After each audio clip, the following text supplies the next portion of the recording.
எண்ணெயை பொறுத்த வரைக்கும் காங்கேயம் தான் மெயின் மார்க்கெட்டா இருக்கு. ஆனா ஒரு காலத்துல கேரளா தான் மார்க்கெட்டா இருந்தது.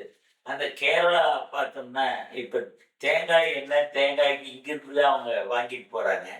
ஆனா அதே டைம்ல நம்ம ஊர்ல தமிழ்நாட்டுல ஒரே ஒரு கம்பெனி பிவிடி மட்டும் தான் இந்த தேங்காய் எண்ணெய் பண்றாங்க. ஆனா இதே பாராசூட்ன்னு ஒரு கம்பெனி இருக்கு. இங்க அவன் தான் மெயின். இந்தியா முழுவதும் இருக்கிற பெரிய கம்பெனி. தேங்காய் வேற எங்கேயும் விளையறது இல்ல. கேரளா, தமிழ்நாடு இந்த இதுக்குள்ள தான் விளையுது.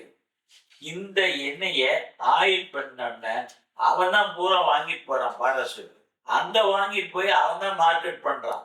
விவசாயிகளுக்கு இங்க வருமானம் வர்றத விட, அவனுக்கு தான் அதிக லாபம்.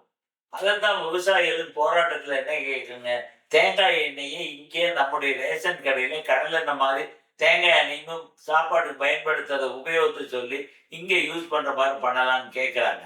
காரணம் அப்பதான் அவங்களுக்கு ஒரு நல்ல விலை கிடைக்கும் அப்படிங்கிறது.